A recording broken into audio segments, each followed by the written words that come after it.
I'm Joe Graydon. And I'm Terry Graydon. Welcome to this podcast of the People's Pharmacy. You can find previous podcasts and more information on a range of health topics at peoplespharmacy.com. Do you have any behaviors you wish you could get rid of? Biting your nails, snacking at night, watching YouTube? How can you break old habits? This is the People's Pharmacy with Terry and Joe Graydon.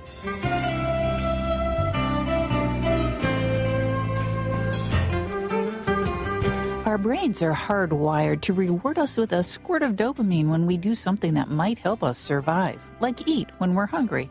But if we start to associate eating with that feeling of reward, whether we're hungry or not, we can get into trouble.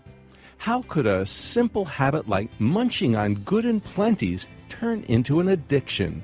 What can we do to interrupt that vicious cycle?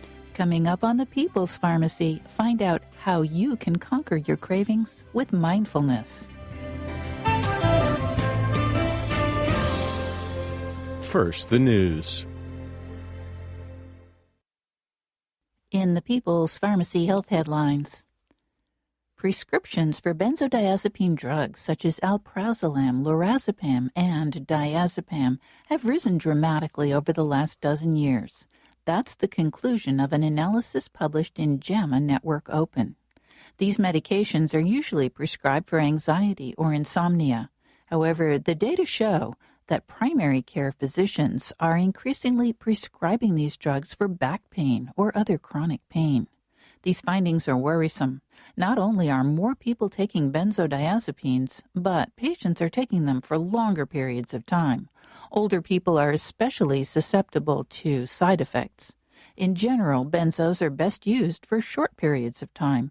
Over weeks or months, they tend to lose their effectiveness. In addition, people develop dependence, which can make it very difficult to stop taking them. In fact, sudden withdrawal can sometimes be fatal. Overdose deaths related to benzodiazepines have also risen, almost eightfold in the 21st century. The authors conclude, as we have seen with the opioid epidemic and in light of increasing death rates related to benzodiazepine overdose, addressing prescribing patterns may help curb the growing use of benzodiazepines. Many drug companies have raised prices over the last few months, but they say it's not to improve their bottom line. A number of pharmaceutical manufacturers maintain that they're raising prices because the pharmacy benefit managers, or PBMs, are forcing drug companies to pay bigger rebates. The PBMs are middlemen between manufacturers, insurance companies, and pharmacies. They often negotiate secret deals that are hard to evaluate. The U.S. Department of Health and Human Services is proposing a rule that could change the way PBMs do business. The head of HHS, a former pharma executive, said the proposal would eliminate rebates and change how drugs are priced at the pharmacy counter. The Pharmaceutical Care Management Association, a trade group for PBMs, maintains that reducing or eliminating rebates would make drugs pricier for consumers. The manufacturers' trade group, Pharma, is in favor of the proposal. Whether consumers will truly benefit remains to be seen. Americans spend hundreds of millions of dollars on specially formulated topical pain creams. These are often prescribed instead of oral medication with the idea that they have fewer side effects and more focused local benefit. The creams and gels are formulated in special compounding pharmacies with ingredients such as local anesthetics like lidocaine, NSAIDs such as diclofenac, the anti-seizure drug gabapentin, the analgesic anesthetic ketamine, and muscle relaxants like baclofen or cyclobenzaprine. Investigators randomly assigned about 400 pain patients to receive a compounded pain cream or a look-alike placebo cream. These people were suffering from nerve pain or nociceptive pain, often triggered by infection or injury. Some people had both kinds of chronic pain. The investigators found that the change in pain score between active drug creams and the placebo creams was not significantly different by the end of 3 months. The authors concluded that this randomized controlled trial failed to demonstrate meaningful benefit for 3 specially formulated pain creams versus placebo or approved topical pain creams for various pain conditions. For years, thoughtful doctors have wondered whether statin medicines to lower cholesterol have any benefits for people older than 65 or 70.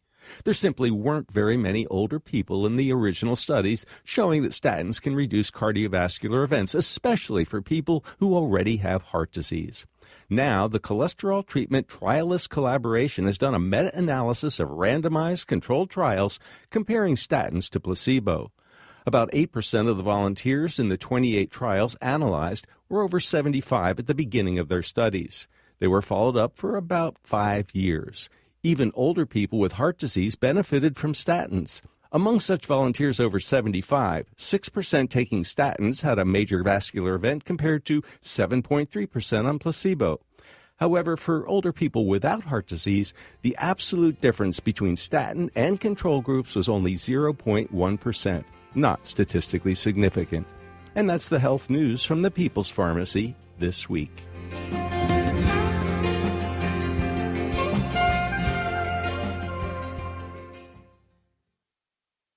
Welcome to the People's Pharmacy. I'm Joe Graydon. And I'm Terry Graydon. Have you ever tried to break a bad habit? What makes it so hard?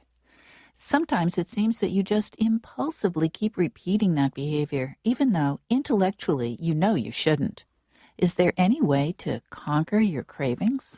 To find out more about how we develop bad habits and what we can do about them, we are talking with Dr. Judson Brewer.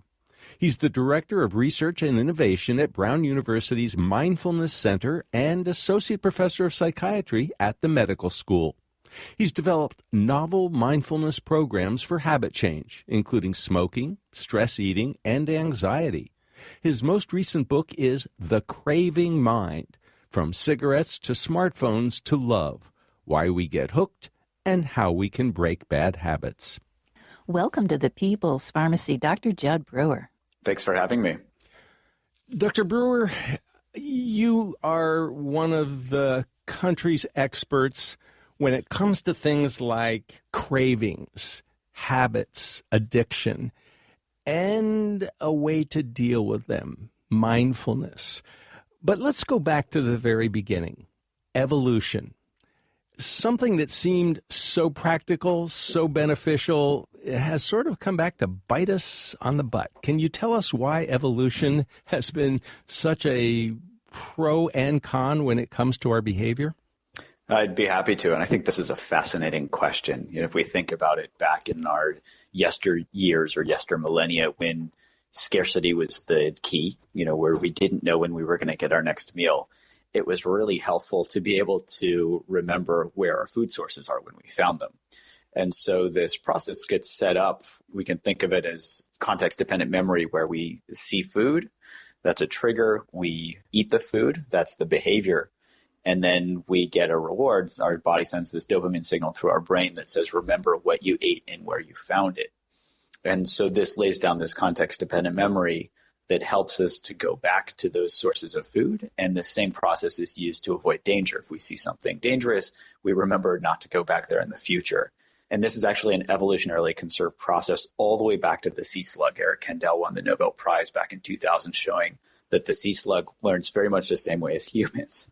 But in modern day, food is a little more plentiful, and so that can come back to bite us in the butt, as you say. Dr. Brewer, it sounds like it's helpful for our brains to help us learn how to get what we need to survive. How does this get us into trouble? Well, we have to remember that our brains are just trying to be helpful, like you're talking about. But in modern day, when food is plentiful, they try to use that learning wherever they can. So if we're stressed out, our brains say, hey, why don't you try eating something? And then if we eat some chocolate and we feel better, we get that brief relief that our brain says, oh, do that again, when in fact it doesn't actually fix the core root of the stress in the first place. So this is where we start to emotionally eat or stress eat, as an example. I used to do an awful lot of traveling, book promotion and publicity and all kinds of stuff. And, when you travel, especially in the wintertime, what happens. There are delays or mechanical problems. And whenever there was a problem with the airplane and we were stuck waiting to discover whether we were going to make it out, I made a beeline for the candy shop. and my preferred candy was always Good and Plenty. And you couldn't just eat 2 or 3. It was the whole box. And I thought, they're good, and there are plenty of them. And there were way great. too many. And that was my go-to relief when I was under stress. Until I realized, and it took a surprisingly long time, that it made me feel bad. It took about a half hour to an hour, sometimes 2 hours, but it was like, oh man, I just feel awful. And eventually I figured it out to the point where even though the Good and Plenties were calling, I was able to break that habit. How can people overcome what seems like this immediate sense of pleasure and feeling better and overwhelming in a stressful situation and not have to go through that long learning curve that I had to deal with? Yes. So this is fascinating. This is actually what my lab is dedicated to studying. So I'm so glad you asked the question. It's a great example of this. So if we don't understand how our minds work, we can't work with them. And so we might not even be conscious or aware that we're making the beeline for the candy shop. So this is where this understanding this habit loop process is a critical first step. If we can understand how we get caught up in it, without awareness of that, we can't get anywhere. We're on autopilot. We're in habit mode. We're just going to be going along, reacting to every delay in aircraft or every stoplight. We're going to start pulling out our phones because we're bored suddenly, because there's we have these weapons of mass distraction, our phone sitting in our pocket. So if we don't understand that process, we can't make any progress. It sounds like you, and I don't want to analyze you too much, but that awareness that it wasn't getting you anything is actually a key to change. And that was one of the insights that we had in our research. Well, that is actually what we want to talk with you about today, is how can we change our habits and get rid of the bad habits and go for the good habits. But you've talked about the habit loop process, and maybe you could just explain what you mean and how it's connected to addiction. I'd be happy to. So as we talked about, this habit loop needs a trigger, a behavior, and a reward, or I think of this as a result. Our brains think of this in reward terms. And so we can think, back in the day on the savannah, these helped us remember where food is. But in modern day, when food is plentiful, we start stress eating. We start doing other things when we're anxious or stressed out or sad or lonely or all of these things. And this is where this helpful seeming mechanism can actually get us caught in addiction. And there are a couple of things to know about this. One is that in modern day, we can actually engineer a lot of things to become more addictive. So, for example, food is designed now. The Doritos. I love the headline from The Onion. This is the satirical journal where they said Doritos celebrates its 1 millionth ingredient, right?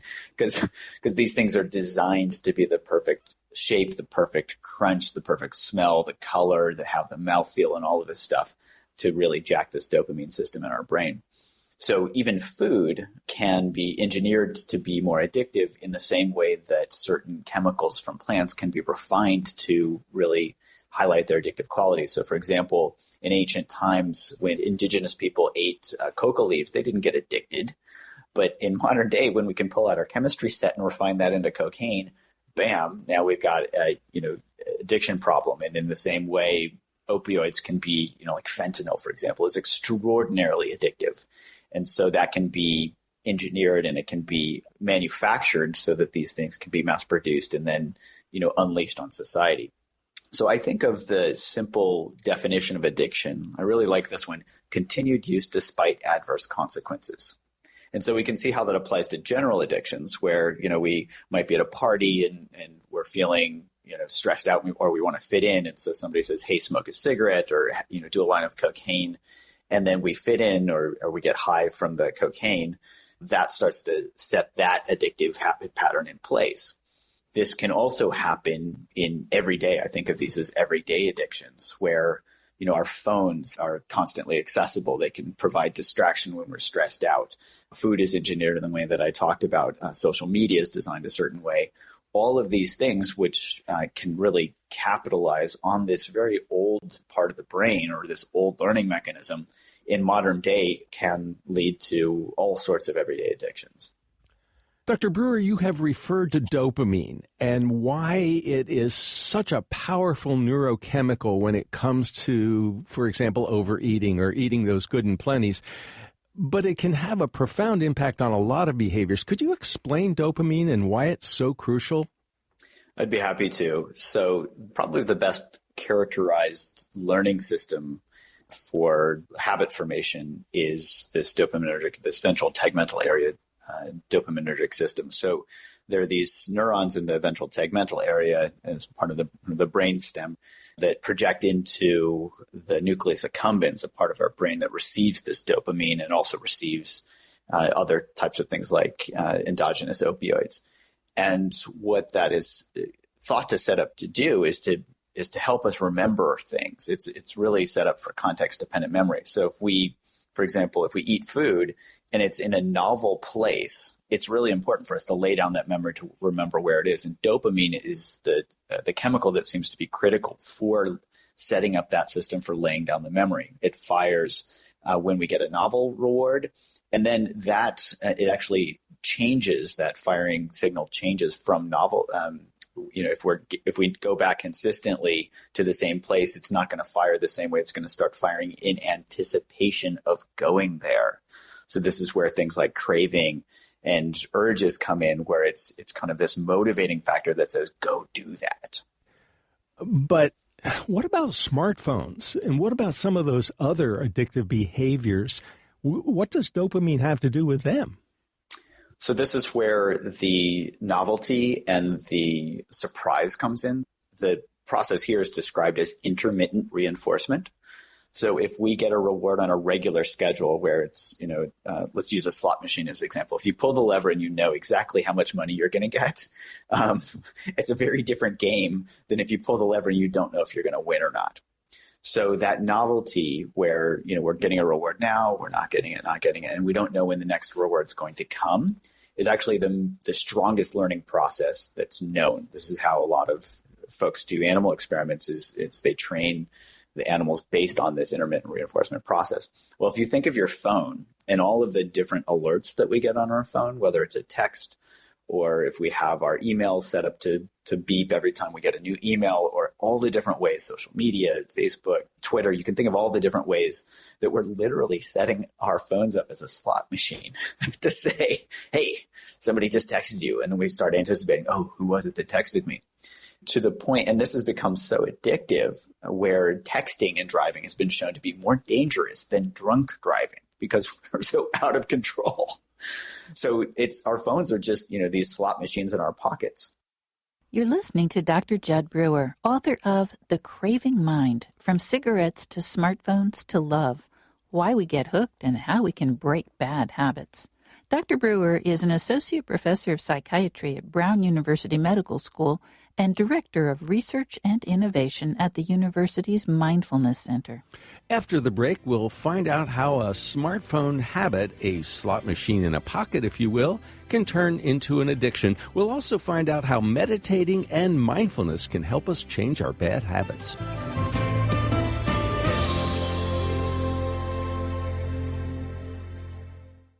You're listening to The People's Pharmacy with Joe and Terry Graydon. The People's Pharmacy podcast is sponsored in part by Kaya Biotics. Kaya Biotics offers the first probiotics which are both certified organic and hypoallergenic. All probiotics are produced in Germany under laboratory conditions with high-quality ingredients and under strict regulatory oversight. The 3 available formulas are created for very specific purposes, such as strengthening the immune system, fighting yeast infections, and helping with weight loss. To learn more about Kaya Biotics probiotics and the important topic of gut health, you can visit their website, KayaBiotics.com. That's Kaya Biotics.com. Use the discount code PEOPLE for $10 off your first purchase.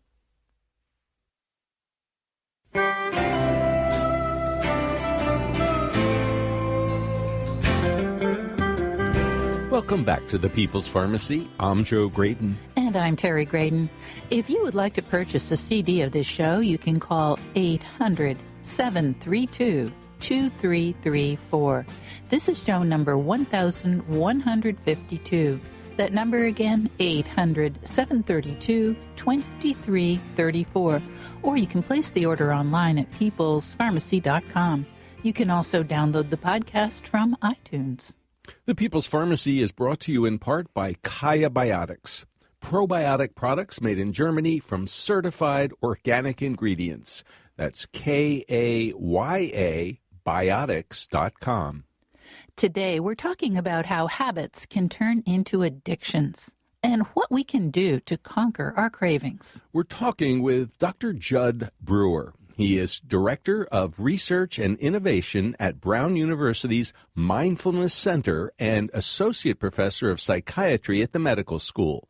He's developed novel mindfulness programs for habit change, including smoking, stress eating, and anxiety. His most recent book is The Craving Mind: From Cigarettes to Smartphones to Love, Why We Get Hooked and How We Can Break Bad Habits.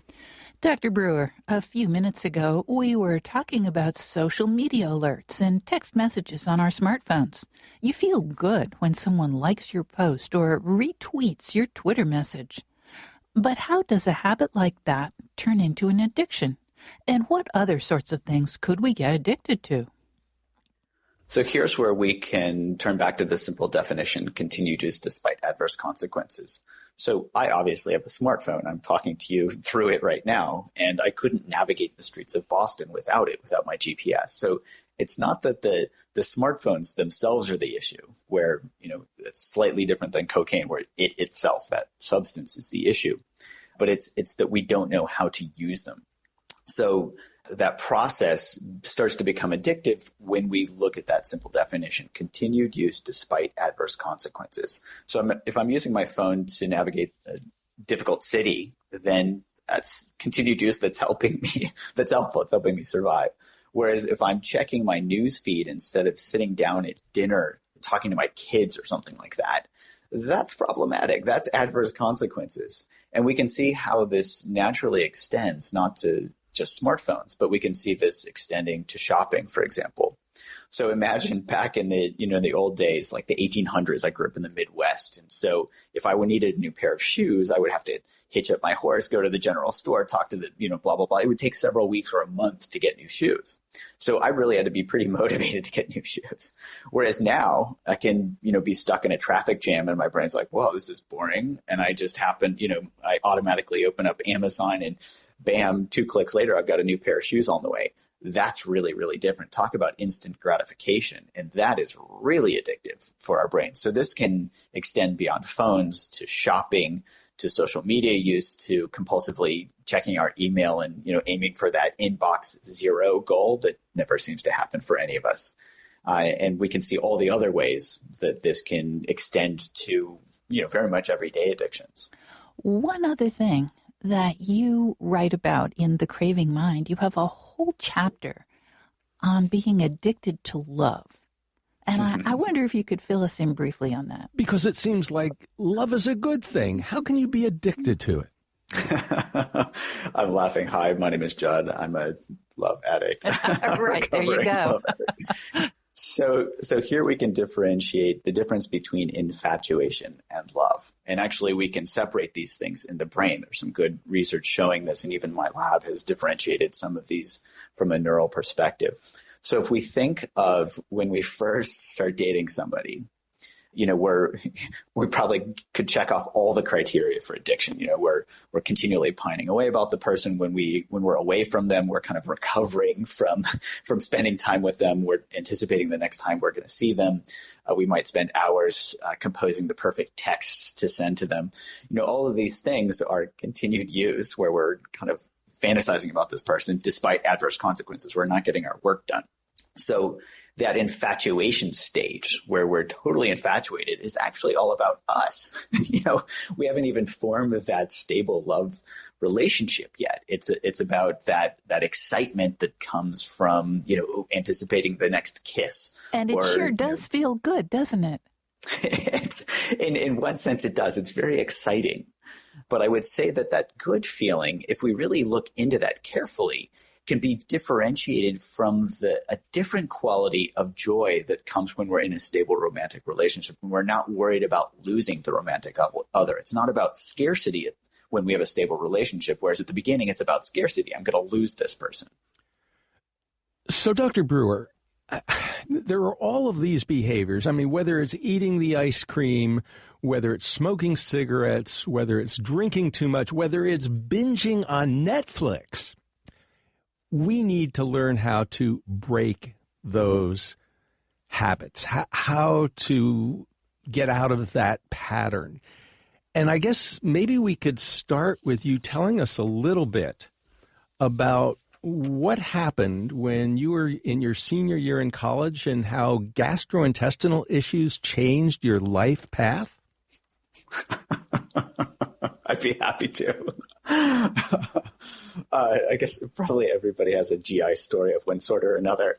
But yeah, basically I had irritable bowel syndrome, and I did a lot of backpacking in college, so I kind of just wrote it off as Giardia, this intestinal bug that can cause similar symptoms. And I went to see the doctor I was at Princeton at the time, and he said, "Oh, could you be stressed out?" And I remember saying, "No, I can't be stressed out. I do this, and this."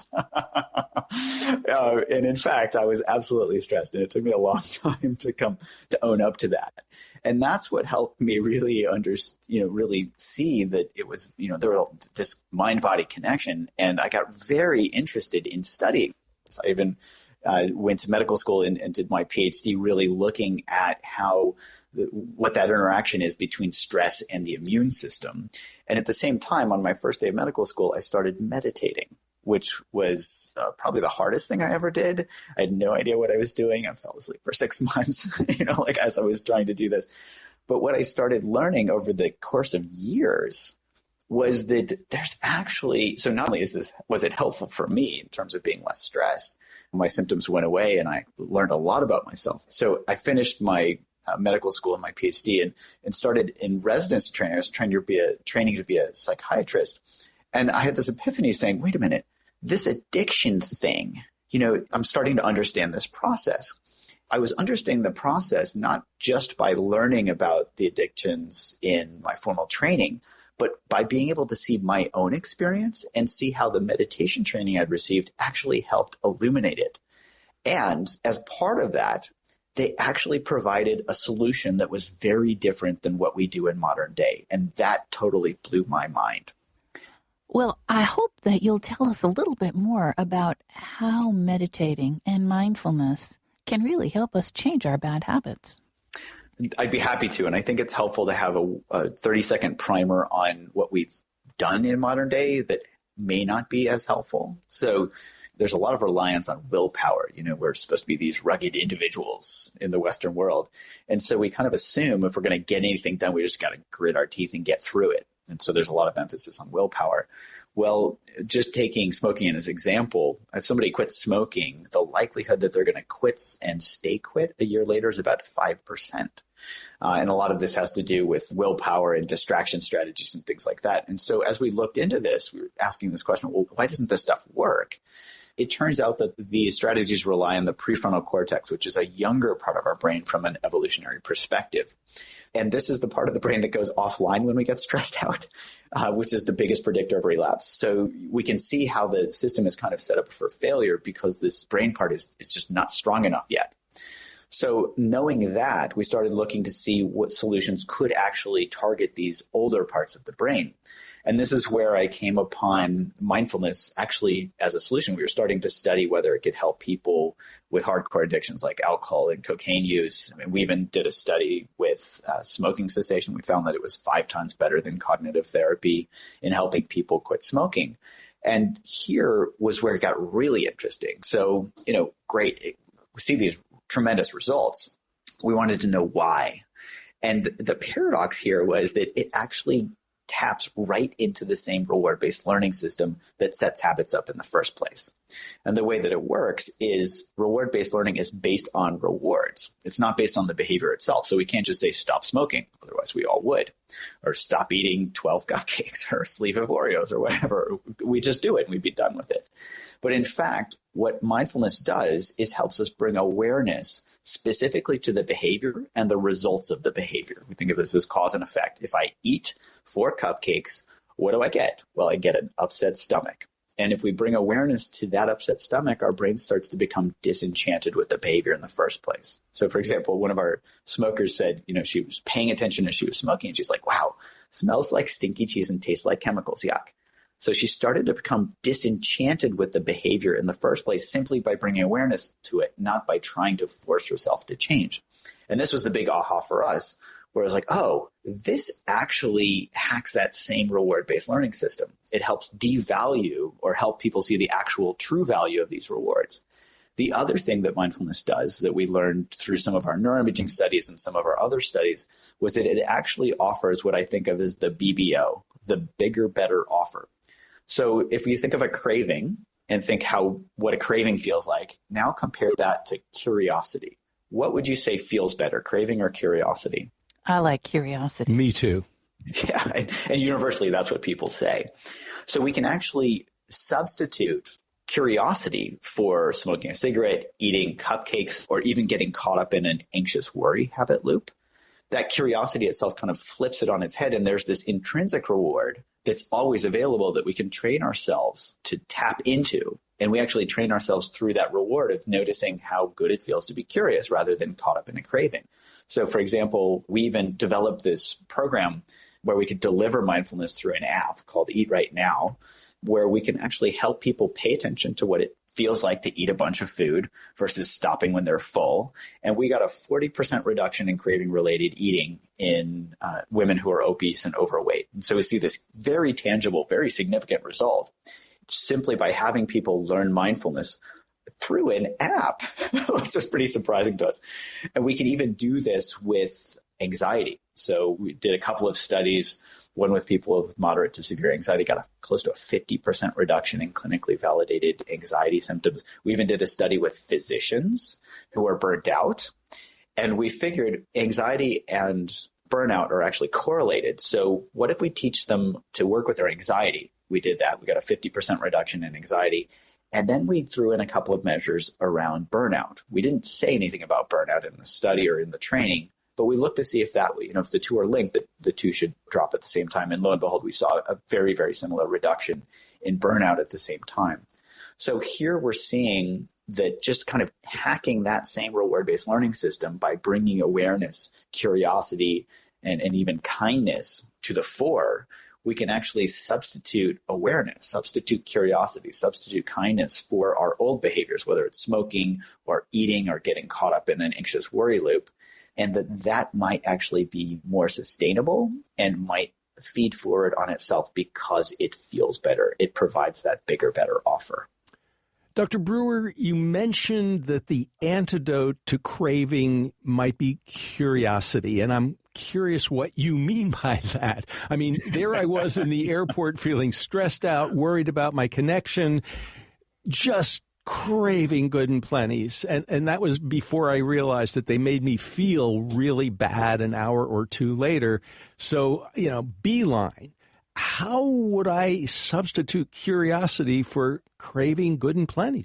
So curiosity is simple, yet we can't force it.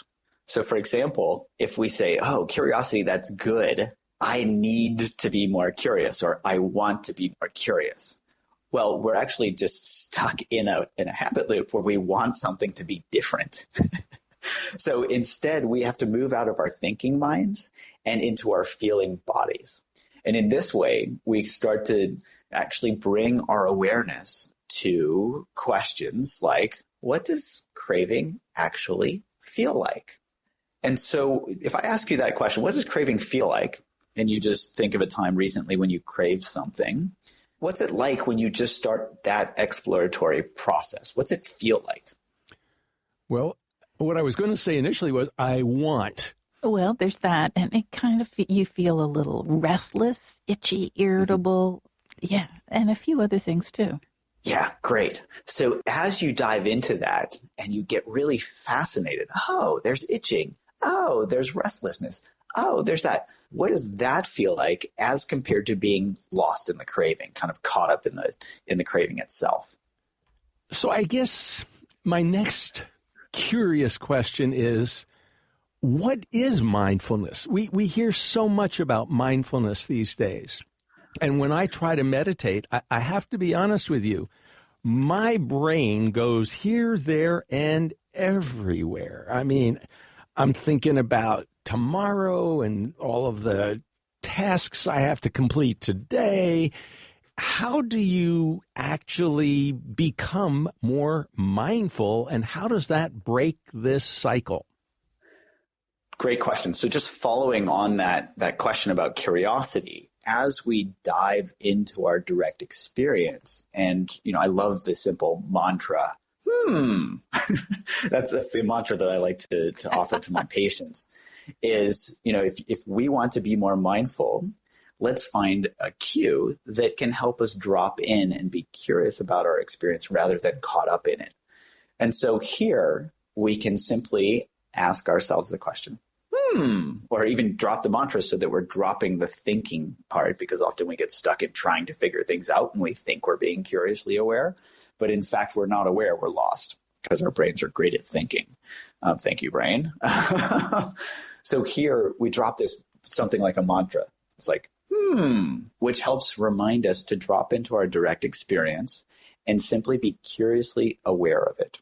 So common definitions of mindfulness include things like John Kabat-Zinn has popularized one where he describes it as paying attention in the present moment on purpose and not judgmentally.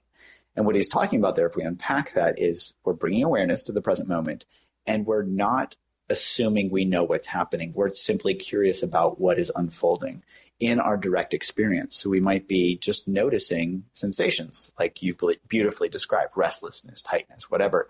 We might even be noticing thoughts. Oh, here's a, here's a thought about a cupcake. Here's a thought about this. Here's a thought about that. And as we are just bringing awareness and holding these objects, whether they're mental or physical, in our awareness, we're not caught up in them. This is where the observer effect in physics comes in. By observing, we're actually affecting the results. By observing, we're not caught in the thoughts. We're not caught in the emotions. We're not caught in the body sensations. We're simply resting in awareness and noticing them. And as part of that, not only are we not caught up in them, but we're also seeing their true nature, which is that they're changing constantly. So a craving might feel like it's going to make our head explode. I had a patient come into my office and said, "Doc, I feel like my head's going to explode." I said, "Okay, let's walk through this. When your head explodes, let me know." I'm not sure that was the best joke because he was suffering at the time, but we actually walked through it. And he was able to see, oh, this is actually physical sensations. This is thoughts that come and go. My head's not exploding. It just feels like that. And that's a thought. And that empowered him tremendously to see, oh, I can actually be with these things instead of be consumed by them. You're listening to Dr. Jed Brewer, author of The Craving Mind, From Cigarettes to Smartphones to Love, Why We Get Hooked and How We Can Break Bad Habits. After the break, we'll find out about Dr. Brewer's research on what's happening in the brain when people are being mindful.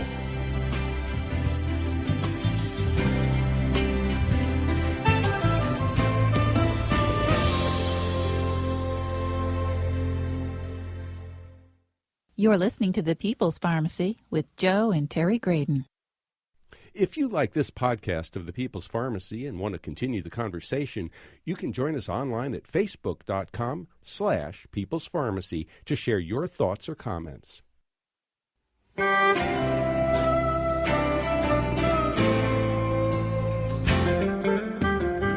Welcome back to The People's Pharmacy. I'm Joe Graydon. And I'm Terry Graydon.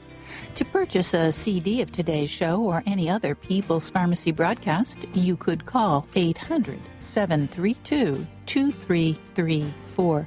Today's show is number 1152. That number again, 800-732-2334. Or you can place your order online at peoplespharmacy.com. You can also download the free podcast from iTunes or from our web store. We invite you to consider writing a review. The The People's Pharmacy is brought to you in part by Kaya Biotics, probiotic products made in Germany from hypoallergenic organic ingredients. KAYABiotics.com. Today we're talking about mindfulness. Can it help us break our bad habits and replace them with better ones? Have you ever found yourself caught up in rumination about something that went wrong? How can you break out of that cycle? We're talking with Dr. Judd Brewer. He is the Director of Research and Innovation at Brown University's Mindfulness Center, and he's Associate Professor of Psychiatry at the medical school. He has developed novel mindfulness programs for habit change, including smoking, stress eating, and anxiety. His most recent book is The Craving Mind, From Cigarettes to Smartphones to Love, Why We Get Hooked and How We Can Break Bad Habits. Dr. Brewer, you've done a lot of research in your laboratory looking at what happens to the brain when people are actually being mindful. I wonder if you can walk us through that a bit. I'd be happy to, and this has been some very fascinating work. We were really interested in understanding, what the brain is doing when it's meditating. At the time I started these studies, I'd been meditating myself about 10 years, and I wanted to see, why I was sweating through T-shirts in the middle of meditation retreats. Like, there must be something happening. And actually, so we studied novice versus experienced meditators, and we had them do a bunch of different types of meditation in our fMRI scanner so we could scan their brain activity and measure it as they were meditating. And one thing that we found was actually totally against what I had hypothesized. So we expected that some brain region would be activated during meditation, and that would be the meditation brain region. Well, that was completely wrong. In fact, there were no brain regions that were increased in activity in experienced versus novice meditators. But in fact, there were some brain regions that were decreased in activity. And when we looked at that more carefully, this made a lot of sense to us. So there was this network of brain regions called the default mode network that was deactivated in experienced meditators. And that network is involved in self-referential processing. It gets activated when we're craving things, when we're caught up in rumination or in perseveration, all these things that get us, literally stuck. They activate this network, and meditation, which helps us let go of these things, was deactivating it. And so that really helped to illuminate that this meditation wasn't about doing something. It was about noticing and bringing awareness to when we're caught up and simply being curiously aware. In essence, being with whatever was happening rather than doing something about it, which is, I think, or at least for myself, it was my habitual way of being in the world, of doing, it's like, I got to do something. I'm going to do something about this. I'm going to do something about this. I'm anxious. I'm going to fix it.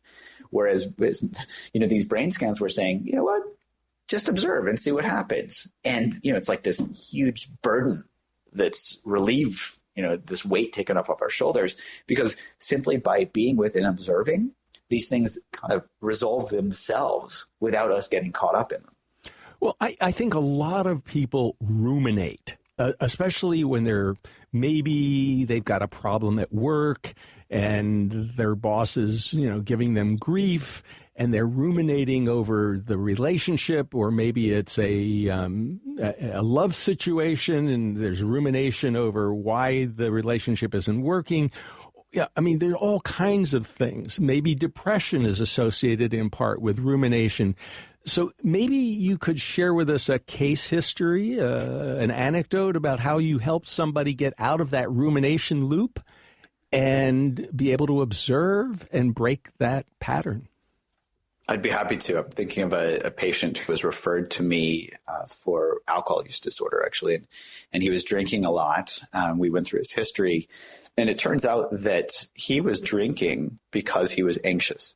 And so we can think of the habit loop as anxiety was the trigger. He would drink to numb himself, basically, distract himself from the anxiety.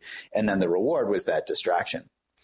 And for anybody that doesn't drink, we can think of a different behavior, which the most common that I see with anxiety is these worry thoughts. So worry as that behavior is a way to provide this feeling of control or distraction. So whether we drink to distract or we worry to distract, Ironically, both of these lead to negative outcomes. So my patient was, he had all these negative consequences from drinking, being hungover, it was costing a lot of money, he was gaining weight, all these things.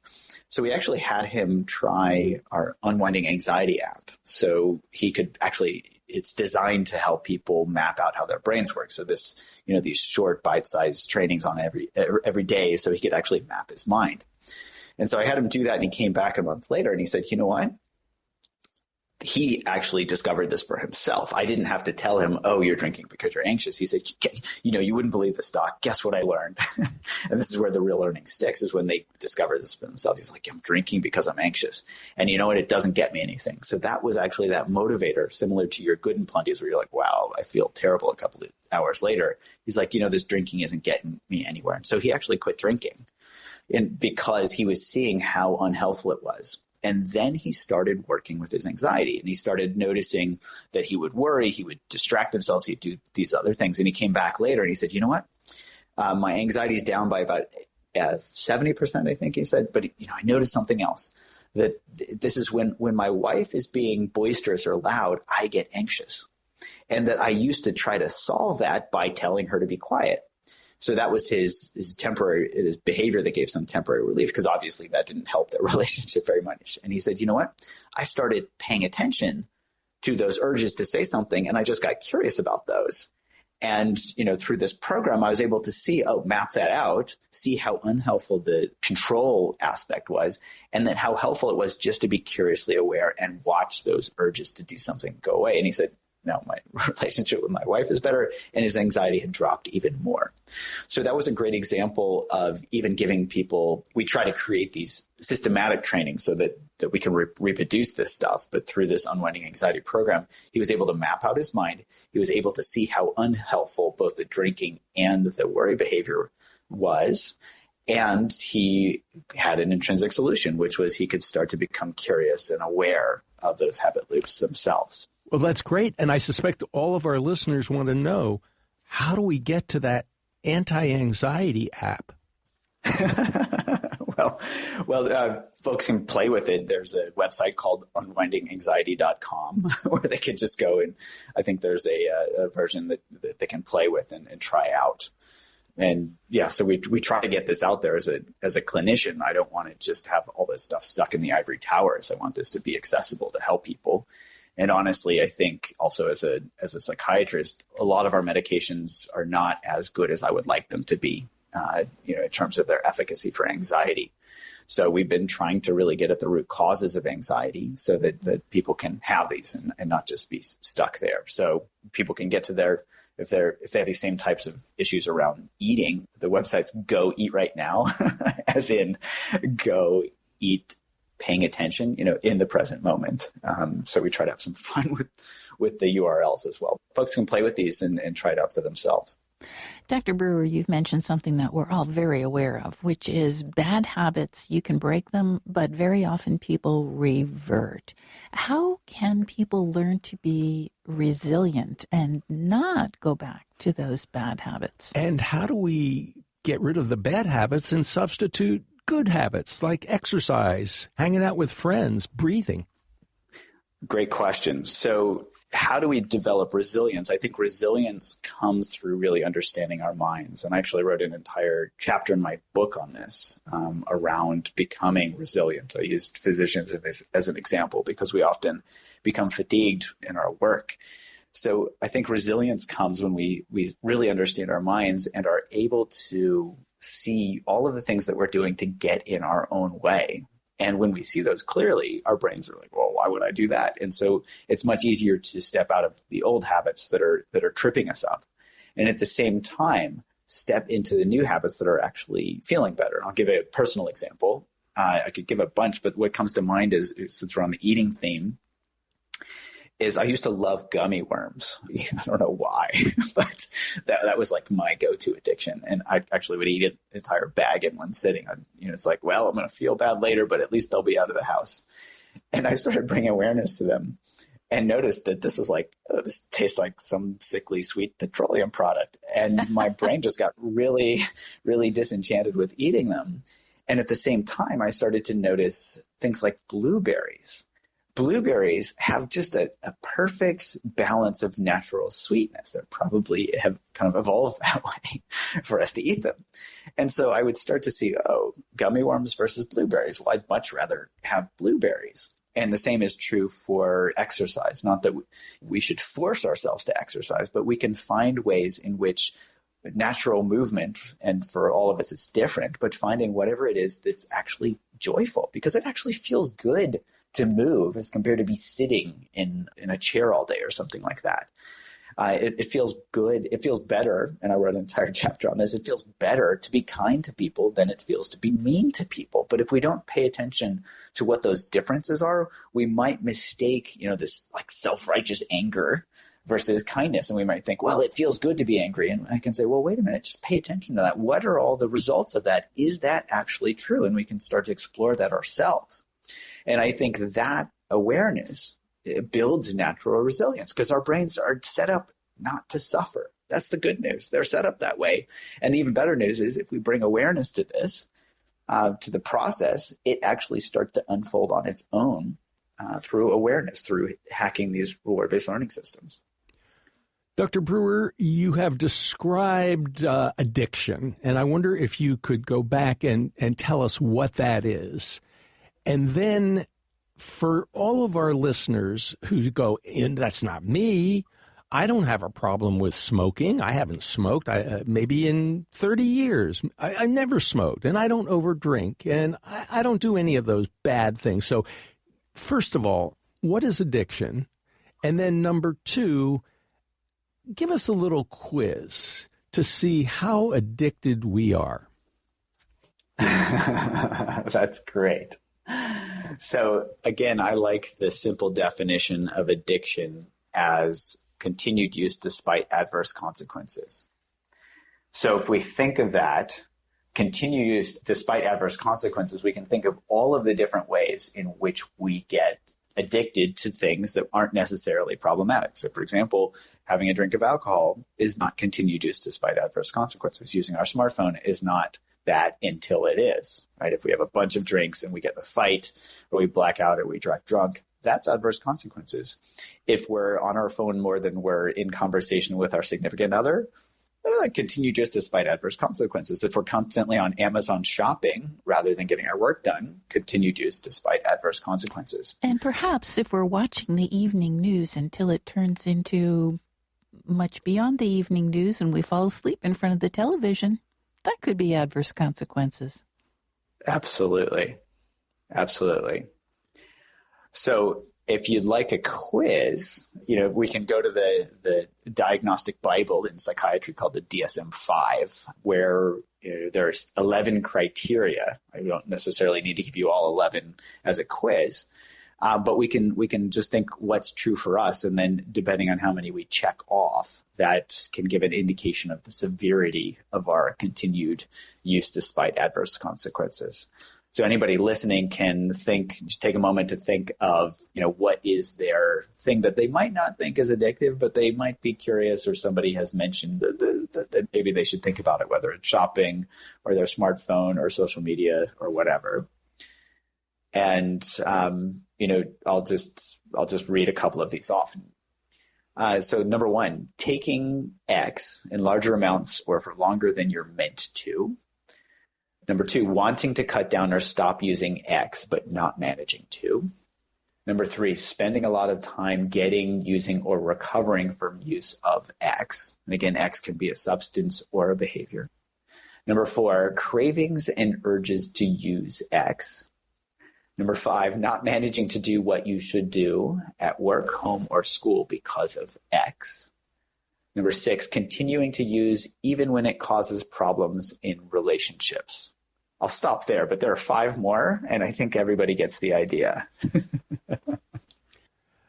Dr. Brewer, a lot of people think of mindfulness and meditation as something kind of kooky, some bearded guy up on a mountaintop giving out wisdom to those people who are willing to climb that mountain, or maybe some yogi someplace who's 100 years old with a big beard. And, here you are, an MD, a PhD, paying attention to evidence and science and research. So how can people begin to embrace mindfulness and meditation as just something normal, something scientific, something that has evidence to support it? And where can they go to find the apps that you're talking about that might help them with their cravings and bad habits? Yes, so it's a really interesting question, because what I would argue, and I say this putting my scientist hat on, is that if you go back to the historical origins, the historical Buddha, so to speak, was a scientist. You know, he wasn't creating some religion or saying, worship me. He was saying, hey, dude, check out how your mind works and see what happens when you learn that. And so what this is really about is really understanding the psychology and the behavioral neuroscience of our mind. And so that's what I would say is, you know, this is not fluff. This is not new age crystals, rainbows, whatever. This is actually some of the most rigorous science that's been reproduced over thousands of years now, that folks just haven't noticed because we hadn't really studied it and hadn't paid attention to it in the West because we thought it was this new age mumbo jumbo.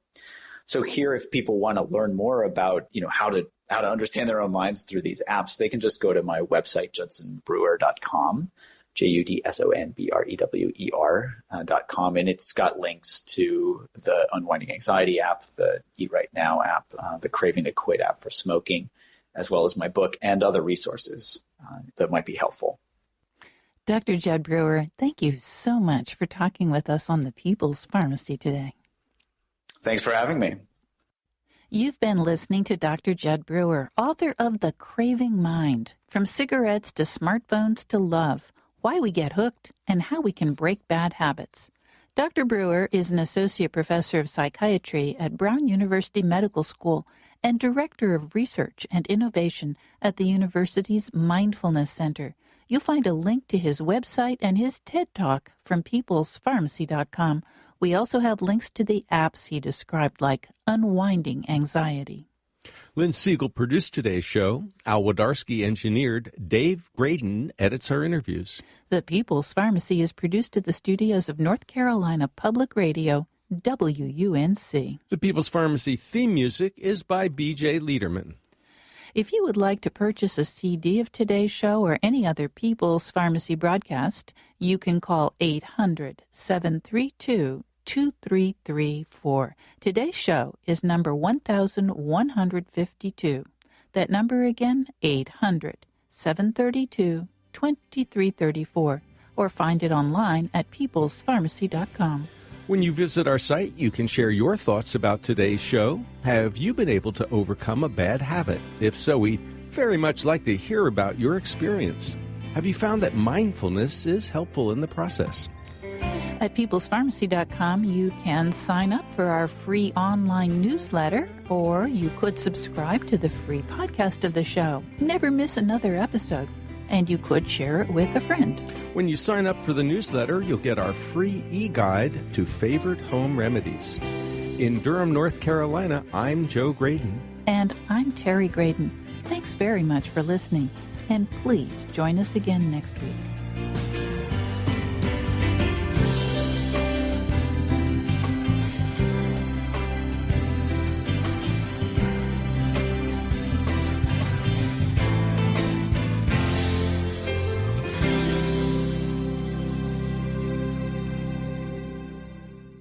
We hope you enjoyed this podcast.